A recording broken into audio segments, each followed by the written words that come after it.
Okay, so this evening I've decided to finally, after years and years of sort of deliberating and debating whether or not I should do this or not, is to speak directly to camera in some form of vlog about subjects that interest me, which are largely going to be of a film, literary, or philosophical, or in particular probably spiritual, esoteric nature, because those are the primary sources of joy and engagement for me at this stage in my life.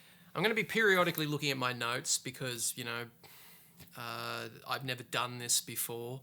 Okay, what I'm talking about this evening is this book that I've just finished reading, the Celestine Prophecy by James Redfield. It was originally published in the mid-90s, so back when I was about 15 or 16. This book first came out, self-published to start with, and then because of its growing popularity and word of mouth, became a sensation. It was picked up by a publishing house after that point. It was a worldwide phenomenon. It was on, I think, the New York Times bestseller list for however many weeks or months. It was reprinted numerous times in its initial year of sale. So in 1994, when it was originally published, it was reprinted 5 times.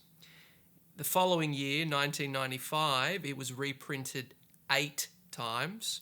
And then in 1996, it was reprinted 5 times, and it was reprinted again in 1997. And the copyright for James Redfield as an author is from 1993. So there's a few years of, a solid track record, solid level of engagement from people around the world whom this book spoke to. So yeah, the Celestine Prophecy. What is it about?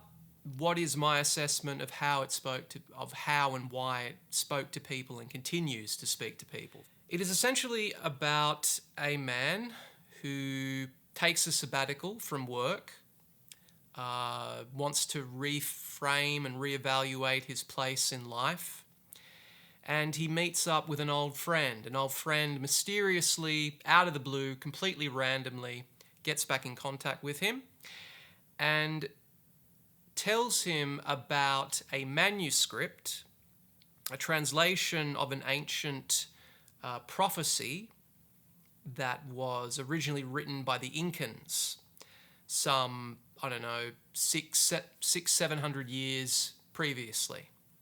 And this sets him, his interest in this mysterious tome, and his friend describing her experience with the book and her experience of the significance of synchronicity and coincidence and of, the jots joining up to form significant meaning or lead to a new place in existence, a new place in one's life. Through her describing that, his interest is piqued and he goes to Peru himself. He rings up a booking agent. Inexplicably, there's a last-minute flight. One of the seats has been cancelled. He has an opportunity to take the ticket and go over there. Once he's there, he gets embroiled in a plot between members of the Catholic Church, I'm assuming, because, South America, so conquistadors, Spanish, Catholic. An attempt by the Catholic Church to not only suppress, but outright destroy this ancient tome, this Celestine Prophecy. What the Celestine Prophecy entails is 9 insights, which Mr. Redfield would later add 10, 11, and 12 to, in order to keep the series going. 9 insights which give you insights into how to live your life, live your life in a way that will create the circumstances for a spiritually, emotionally, even materialistically satisfying existence for yourself. And it also charts the progression, a higher progression, a journey of the entire human race, an evolution towards a higher spiritual plane of existence, a higher way of interacting with each other, of interacting and engaging with reality in the world, basically a more or less a veritable spiritual utopia on Earth.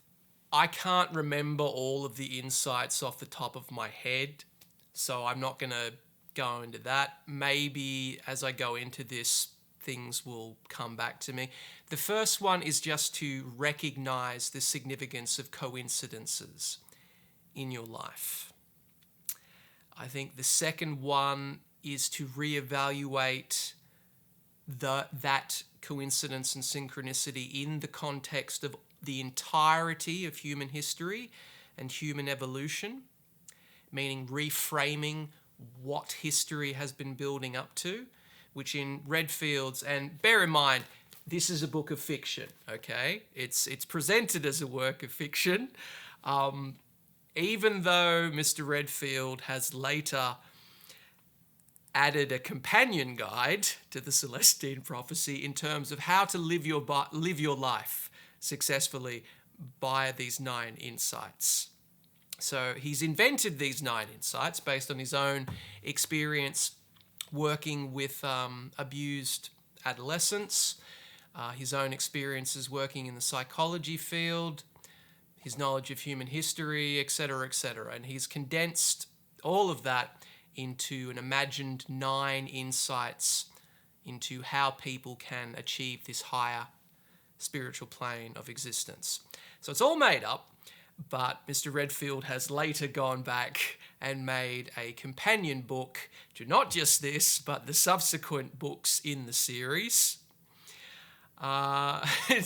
lending credibility and authenticity to these imagined 9 insights that he himself has conjured into being and that come from no actual source.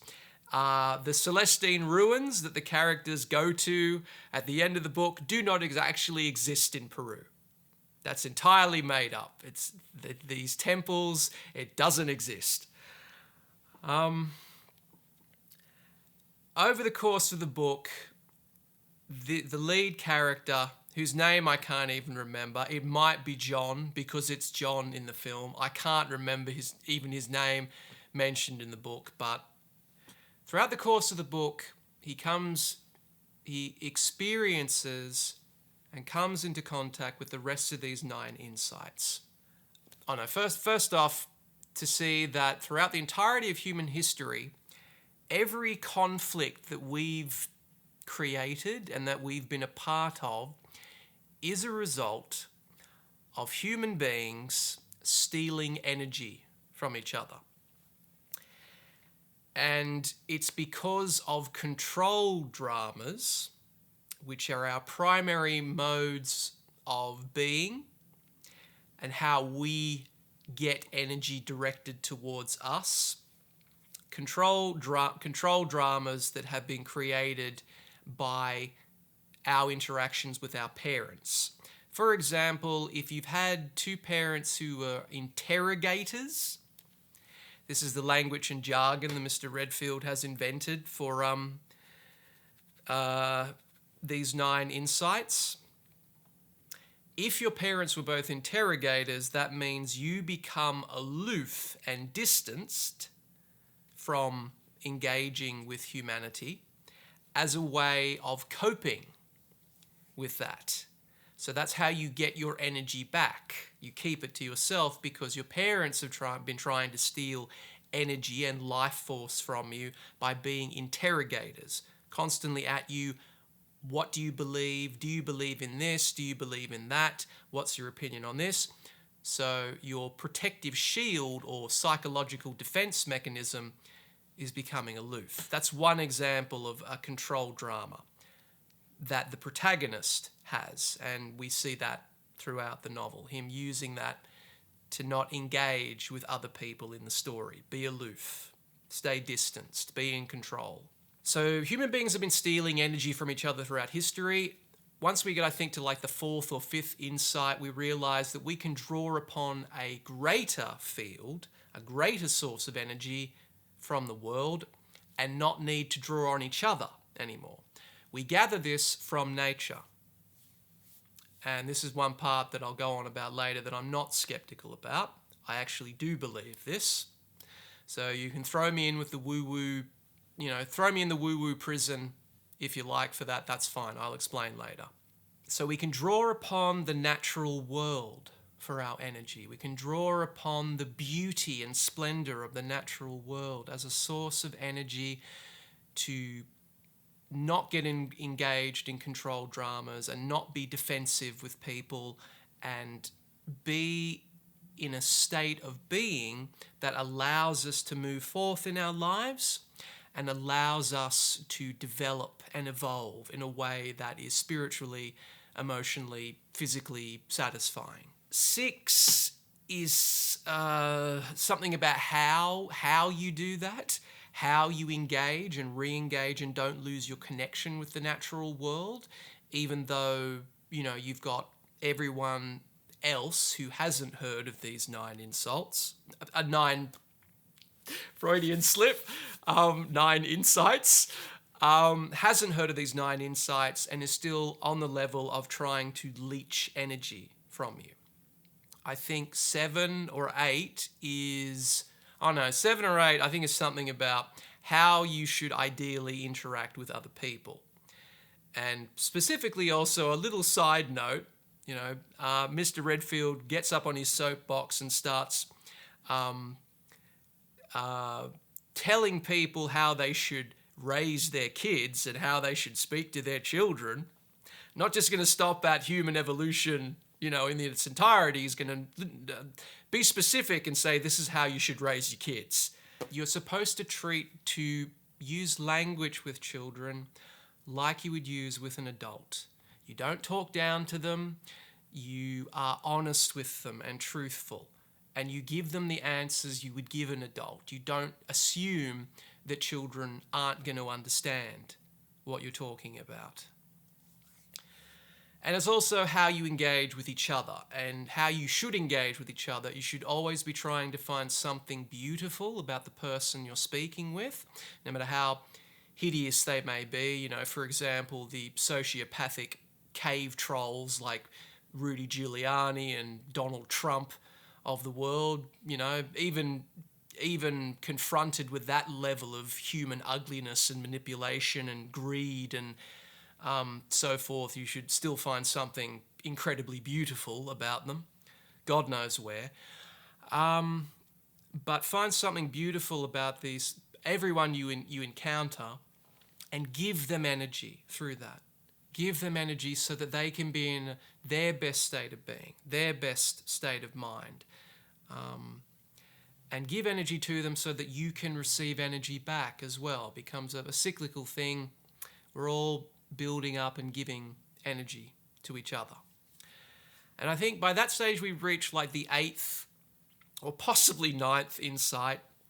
And I think the 8th or 9th insight is how, at that point, when everybody is now on the same page, has bought into the insights, is actively using them and engaging with each other, as prescribed by Mr. Redfield in his novels, that at that point, there will be a new pathway and a new chapter of human evolution and of human spiritual growth. And what that will basically look like is eventually people will actively choose to lower the world's population, so we're not sponging up resources that we don't have.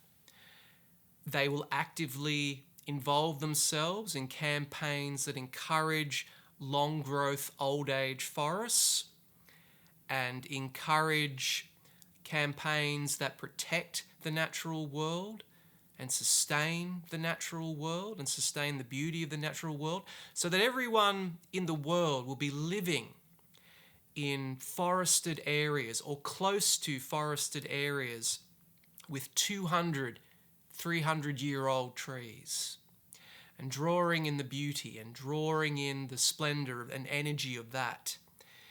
And that we will all be engaged with evolving ourselves, evolving our spirituality, and going on to progressively higher levels of vibration, spiritual vibration, and personal vibration. And that we won't be engaged in traditional modes of work. And that people will willingly give up some of their riches, and this includes people like Trump and Giuliani, which is why at that point I think it's basically fanciful that this could ever occur on the earth, even though, remember, it's still a work of fiction. And not something that James wants you to take necessarily seriously, and something that you should live your life by. It's still only a work of fiction. Just remember that. Just remember that. So that all these rich people like Elon Musk, Jeff Bezos, Richard Branson will all be pooling their money, pooling their resources back into the economy and back to other people, because they'll believe that it's the best thing to do. Because by that point, we'll have all drunk the Kool-Aid and we will all be engaged with this society of spiritual growth, which is kind of beautiful in its conception. Is it something that in reality work? Well, look at any philosophy and ethos like communism, socialism. See where any of them ended up taking Mr. Redfield.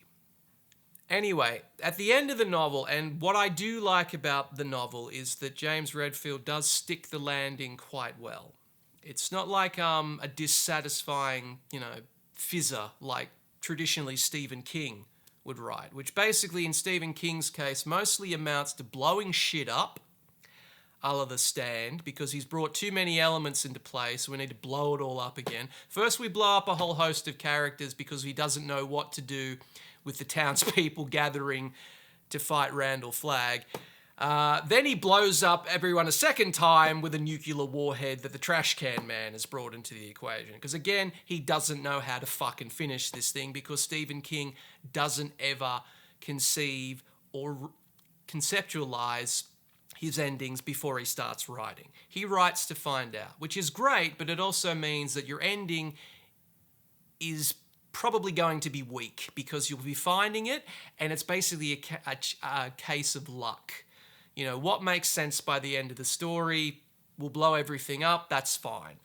Another example of that is the tragic end to Under the Dome, which otherwise is a fantastic novel. The build in Stephen King's novels is always so fantastic, but by the end of that novel, all we get is a psychic appeal to the aliens, and we've had no psychic interaction with the aliens previous to this point, to the best of my recollection.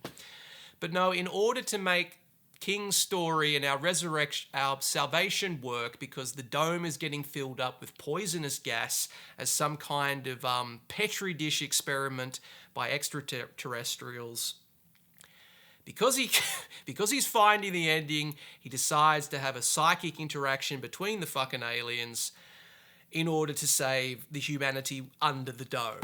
And it fucking sucks, and it's disappointing, and it's like it's like a ruined orgasm at the end of sex. That's what every Stephen King novel more or less feels like to me. The build is fucking fantastic, but the man does not know how to climax. He does not know how to finish. Redfield, in his defense, he does have a suitable and rewarding, reflective of what has come before. It satisfies what has come before. Spoilers alert, spoilers ahead. The ending of the book is as follows. The small group of people that the protagonist has been interacting with, that believe in the insights, believe in the power of the insights, they all start vibrating at such a frequency that the soldiers they're being pursued by can't even see them anymore. They're vibrating on such a higher level that people who are not familiar with the insights and who have no idea about this spiritual evolution can't even see these people anymore. They're on another plane of existence. I think what this alludes to now is the idea of heaven as a multi-dimensional or adjacent universe, multiverse type idea to the quote-unquote real world of our world. And what is implied is that the history of Incan civilization, the Incans as a tribe, disappearing from history 600 years ago completely, there's no trace of them after that point, is because that they were practicing the insights and that they had, fostered their evolution to such a degree that they simply vanished. We can't even see them anymore because they ascended to a different realm, a different plane of existence. And that's actually a great, satisfying way of bringing together all the elements that the book has introduced and, bringing them to a satisfying conclusion. It's good. It's a good ending. And it did make me want to read more. I'm going to talk about now the things that I really liked about the book, and then I'll go into the things that I didn't quite like about the book. And here I'm going to use the clipboard again because I've got to keep my thoughts together.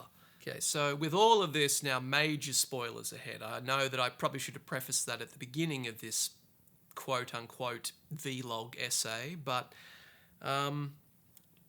what I liked, the idea of living within and beside 200-year-old forests is heaven to me. I don't even need to get to another realm of existence. Just the very idea of being surrounded by that serene, old, aged, redwood forests and eucalypts and rainforest and Amazonian rainforest is such a spectacularly beautiful idea to me. Being in nature at this stage of my life, currently in my life, is one of the few real pleasures that I have. And being in nature is one of the few places in my life at this moment where I truly feel at peace, at rest, where I feel like I can find my own voice again as a human being. The natural world is a major energy source on this world.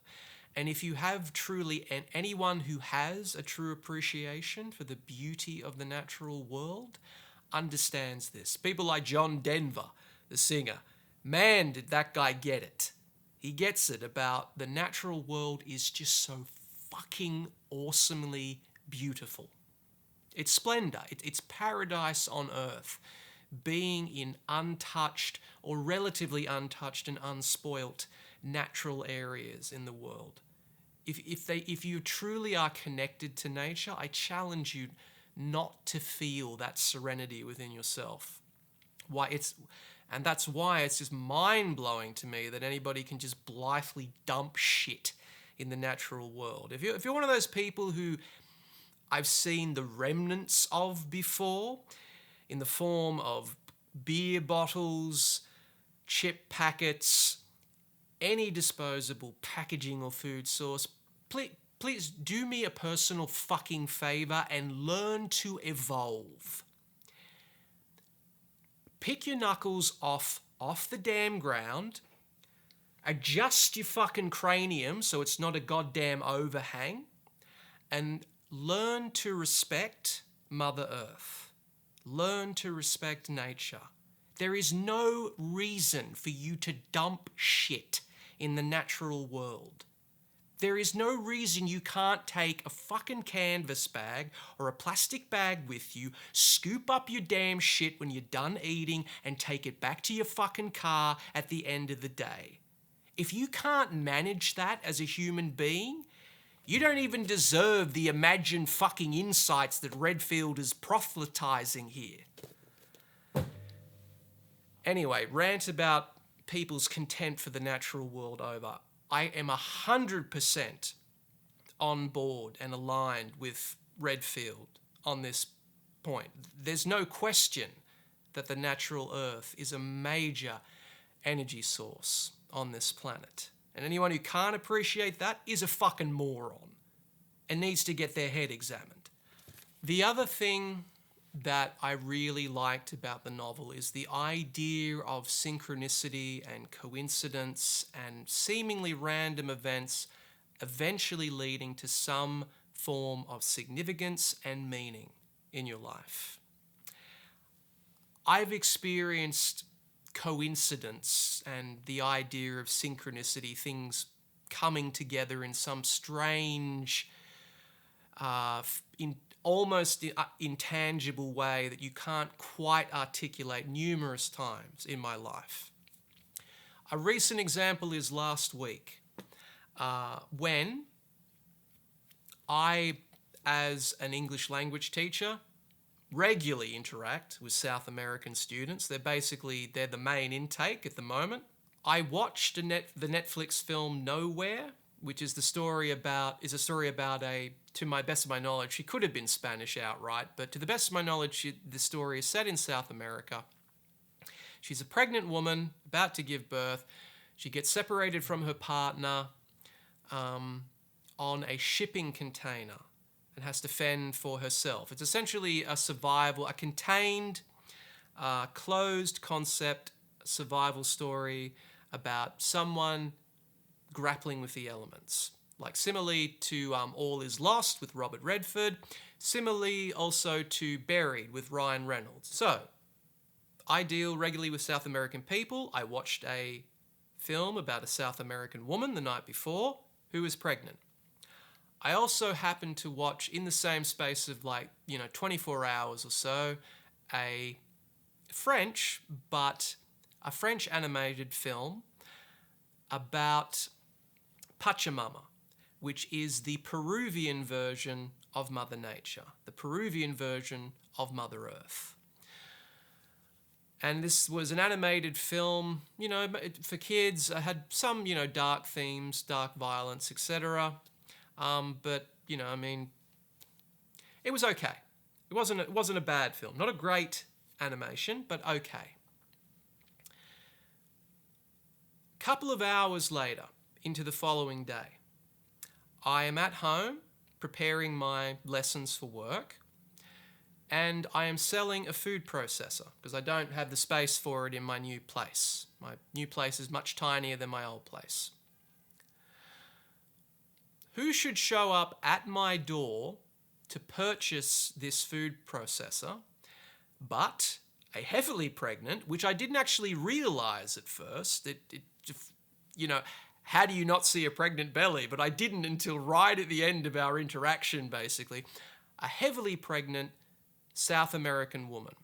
I think she was Colombian.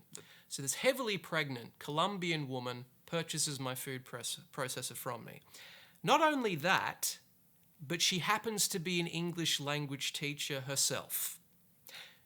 She's working online, of course. I'm working face-to-face. Doesn't matter. We're both English language teachers. Now, look, for the life of me, I can't work out what it means. I mean, whether or not it simply means that if I want to be close to Mother Earth, I want to be close to nature, that I need to make more of an investment in my Colombian students, my South American students. Maybe that's the meaning. I don't know. Unlike the characters in Redfield's book, the stars did not align in a way that the significance of this synchronicity was clear to me. It wasn't. I missed the message, quote unquote, as per Mr. Redfield's narrative. But what I'm saying is, in a very verbose, roundabout way, as is my bent, is that I too believe in the significance of coincidence and synchronicity. That can't be random. For that, the weight and the coincidence and the similarity of the events. How do you describe that as just random chance? It is something telling you something about reality, something about your life, something giving you some message. It's just hard as fucking shit to divine what that message is. Mr. Redfield purports that daydreams, reveries, thought reveries, thinking about people in your life will create that significance, create that meaning. Divining and interpreting dreams will also help. That's probably true, but at the moment, my frequency is not high enough, obviously. And again, remember, this is a work of fiction and not something that you're meant to be taking on board as gospel truth. Obviously, I'm not vibrating at a frequency yet where I can understand the significance of these coincidences and synchronicities. But they do mean something to me. There's significance there simply by virtue of observing these events and similarities coming together. That I totally am on board with the book. Okay. What else do I like? Okay. The idea of a society where material needs have been automated, which is another aspect of the ninth insight, what it prophesizes for humanity, the future of humanity. All of our material goods will more or less become automated, meaning nobody will be doing that work. It'll all be done by robots or whatever, so that most of our basic essential material needs will be catered for, giving us a whole host of free time to get on with our spiritual growth and our spiritual development. Now, spiritual development aside, if I suddenly had the time to just utterly absorb myself in my various creative outlets and pursuits, it would be wonderful to have that time.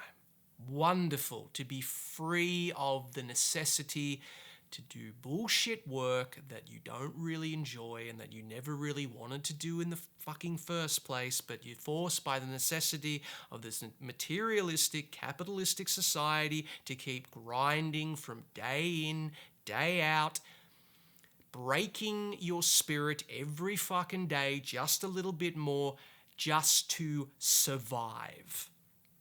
It would be great if we could just do away with that and let us get on with the real work, which is developing what we actually care about and what has meaning and real significance in our lives. The outlets that unfortunately most of the time end up being hobbies or side events or all the rest of it. Because not all of us, unfortunately, get to live our dreams, get to create things that have significance for others. Not everybody gets to be Spielberg. Not everybody gets to be Neil Gaiman. Not everybody gets to be Alan Moore. Not everybody gets to be Jim Carrey. Not everybody gets to be Daniel Day-Lewis. Not everybody gets to live their best life, which is something that nobody who does live their best life is either sympathetic towards or really understands. That a lot of us veer off into our darkest fucking timeline. In terms of the multiverse existence, a lot of us just end up mired in fucking shit day in, day out for the vast majority of our lives. So for a society that is automated, for a society where the primary impetus is just using synchronicity and coincidence to further personal spiritual growth, I'm 100% behind that. Please, where does the line start? I'll take a ticket right now.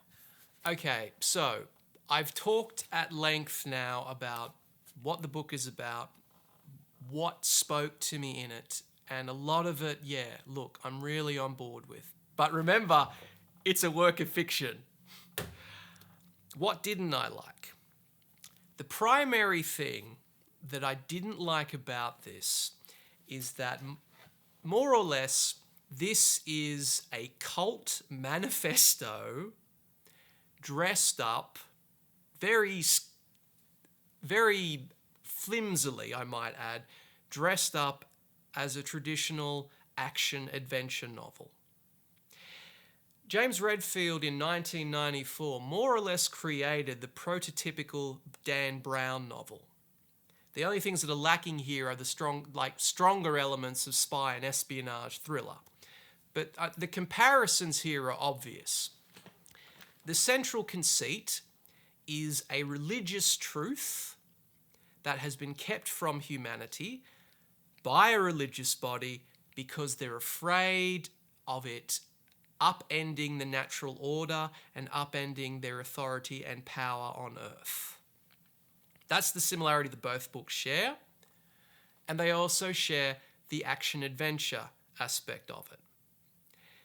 They also share, in both cases, the authors creating a work of fiction maybe based on anecdotal evidence, things that they've kind of conveniently sort of pressed and squeezed together in order to create what seems to be outwardly, kind of a sound central manifesto. In Dan Brown's case later, the idea of the sacred feminine and that Mary Magdalene was sidelined in terms of her significance, in terms of her spiritual power alongside or adjacent or adjunct with Jesus Christ. And in this case, the central conceit is a ancient doctrine, a manifesto that tells the human race how to evolve and how to live their best lives and how to be spiritually engaged and how to spiritually evolve on this planet. But here's the thing about that. It's a grift. It's a grift. It's like any cult manifesto. What it proposes and the ideas that it sets up in play are seductive because everyone wants to evolve. Everyone wants to get better at something. Everybody wants to feel like they're moving up in their lives and progressively evolving, moving towards an objective, because otherwise you're just living a sad, aimless existence where nothing good is ever happening to you. You're just more or less grinding and stuck. It's a seductive message. And like all cult tenets, they make me very anxious and nervous because cults are about drawing people in and superseding, taking over their natural intelligence, their objectivity, and more or less making them mindless drones in order to serve the person who conceived and wrote the manifesto and who conceived and made the cult, whether that's far back as the Manson family, whether that's Heaven's Gate, whether that's Scientology, whether that's transcendental meditation. But transcendental meditation is a fucking cult, okay? It's not a legitimate, just meditative outlet as it purports to be. It's a fucking cult. And I may get into that at some stage, but it's a personal pain of mine, which is another, but it ties into my reservations with what Redfield has set up here. And it's no different with Nixium. All of these people, Keith Raniere, L. Ron Hubbard, all of these major figureheads behind these cults, some of them purporting to be religions, are all designed for the personal gain of the author behind them. Using jargon like control dramas is not that far removed from the jargon of Scientology, not that far removed from the jargon of Nixium. These are the red flags that worry me about this. And remember, this is still a work of fiction. It's not something that outwardly, or as advertised, it was ever advertised as something that was meant to be a self-help book. But I have a sneaking suspicion that it is a self-help book dressed in the camouflage of an adventure novel. Now, in itself, that conceit is actually very original. This is quite an original format. As I say, this is like a prototypical Dan Brown novel, and it's very effectively written in many ways. It's also, here's where it draws me to another point, it's also insultingly simply written at times. But I would also argue that that's strategically done by Redfield in order to appeal to the broadest possible base audience for this book, the broadest possible scope of people. He wanted to reach as many different people as possible because, you know, like any novelist, this is a profit-driven thing and you want to make money. I mean, if you're an artist, you want to create a great work of art, a great work of fiction, but nobody ever writes a novel hoping to be poor. Or they may, look, people who are already rich, or who became rich, like, for example, J.D. Salinger, once you're rich, maybe then you can write for yourself and hold back and, you know, keep novels in storage somewhere in a desk drawer until you die. And then even then, maybe you don't release it. But by and large, most people write because they want to make money and they want to be a paid professional writer. So I don't resent Redfield for trying to make a profit.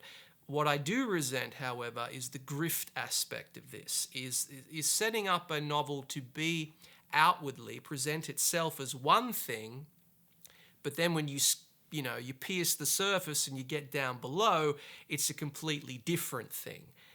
That's the grift that feels to me, more like multi-level marketing. Feels like a pyramid scheme. It feels like a cult. It feels like a pseudo-religion. And that's always dangerous to me because that's about just overpowering somebody else's personal psychology and willpower in order to make them a mindless drone to the will of the person who's conceived the cult. It's also a little bit, makes you feel a little bit uneasy, a little bit queasy when you get to the back of this thing and there's basically a section of the book that you can rip out and send to a fan club and receive a journal about the 9 insights and give you more information and more knowledge about the 9 powerful insights that will help you grow and develop in your life. That's the point where it no longer becomes about writing a work of fiction just for the pure joy of creative, imaginative expression and world building, like Lord of the Rings or any major fantasy, science fiction novel. At that point, it becomes about proselytizing and selling a spiritual idea. And they're two separate things, and I find it unseemly to combine them in the one form. And that's where it just makes me wonder what was Redfield's motivations behind them. Now, look, to be fair to Redfield, I've only done like a cursory amount of research into the man himself. I don't know much about Redfield, aside from his psychology background, dealing with troubled teens, involved in history, and now he's synthesized all that knowledge into this book. But the other thing that makes me uncomfortable is that Redfield presents this idea of leeching and people sponging off each other's energy.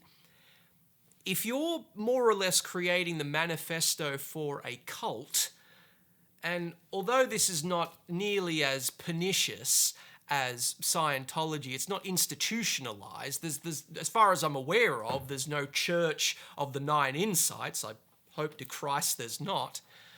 when you present the idea of sponging off people's energy as a highly pernicious and negative thing, but you're creating this culture around 9 insults that you, there's that Freudian slip again, 9 insights that you've more or less invented, you're doing the same thing. You're leeching other people's energy. You're taking over their willpower, their mindset, that you're taking over their ability to objectively respond and objectively frame things because they're drinking the Kool-Aid. They're part of a cult. They've bought into every single one of these 12 insights now, I might add. Not just 9, there's now 12 that James has brought into being. And the other reason why I feel uneasy is because I've bought into it to a degree. A lot of this makes sense to me. A lot of this is something that potentially I would love to be part of the human experience. I don't know how realistically or pragmatically, practically it's going to work within the nature of reality and with humanity en masse. But there's a lot about it that is so tantalizingly seductive. And there's that dangerous word again, seduction, in terms of what religion outwardly promises. And then you get, down into the upper echelons of that religion, and you find out bullshit like Xenu with Scientology. Or you come into conflict in Buddhism once you've figured out how to meditate and sit on your ass for hours on end, somehow managing to negate the multiple thoughts that are bombarding you from day to day and just let them flow past like flowers on a stream. Once you get to that point, then you get hit with peaceful and wrathful deities. But we're Buddhists, and we don't make distinctions in terms of good or bad. Yet, we've termed, in the afterlife, you will meet peaceful and wrathful deities. And making the distinction between peaceful and wrathful is actually making a distinction,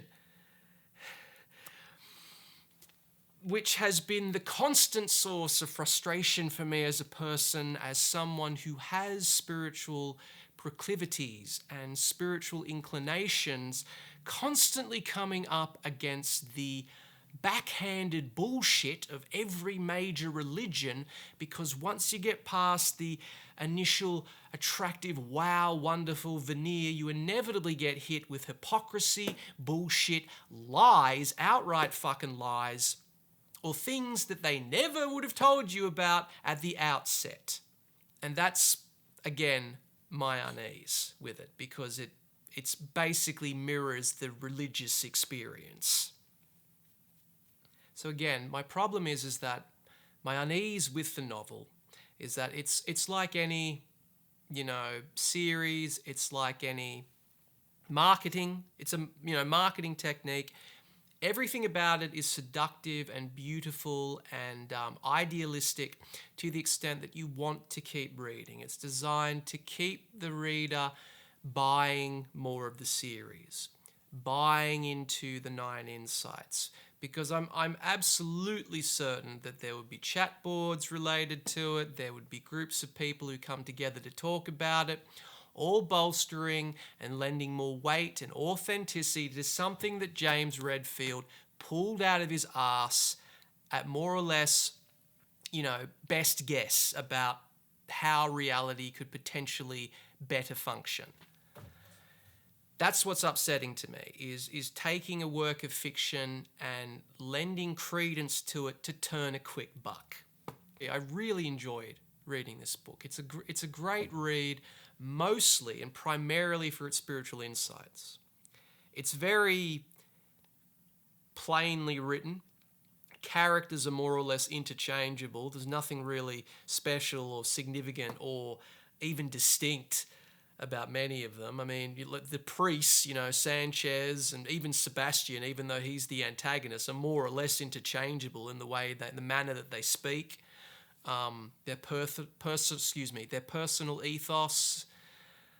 Yeah, he doesn't particularly write character very well, and he doesn't particularly, in terms of like his descriptive, evocative powers, sometimes he employs it a little bit better than other parts, but by and large, this isn't something like Patrick Suskind with Perfume. Anybody who's read that knows the sheer, overwhelming, rich, beautiful power of description in that work. The sensory imagery in Perfume is fucking mind-blowing. And I've never read anything as just immersive and beautiful as that fucking novel, even if it is about a piece of shit who murders women to create a perfume for his own personal satisfaction. But the richness of the descriptive quality within that book is near unparalleled to me. Maybe Blood Meridian, in terms of its descriptive power of its violence, might be comparable. In terms of eloquence. Maybe Lord of the Rings might be comparable in terms of its old world English descriptive aesthetic, might be comparable. But Redfield doesn't get there in that stakes. He's not a good rich descriptor. Okay, to surmise, I found the book revelatory in a lot of ways, unseemly in others. Ultimately, at the end, I was both semi-euphoric and a bit uneasy by the novel. But I have to say that I haven't read anything quite like it. For other people, it may speak further, and I know it speaks further because I've seen people on YouTube in the comments section underneath the ill-executed film adaptation of this. I'm not going to get into that because that's another minefield and discussion onto itself. And just know up front, the film is fucking garbage, especially when it gets into the second half. Basically from the point where the protagonist starts escaping the soldiers and has his first major revelation of the beauty of the natural world on the Peruvian hilltop. Beyond that point, it becomes a tragic, hokey fucking mess. And unfortunately, Redfield obviously didn't have access to the monetary funds or resources that the Da Vinci Code got.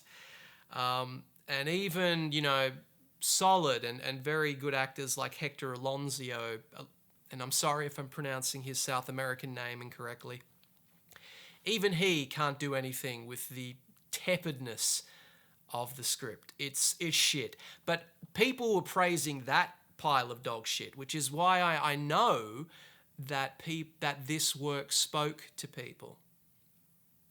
And more or less, to an extent, it spoke to me. Thank you. I'll stop now.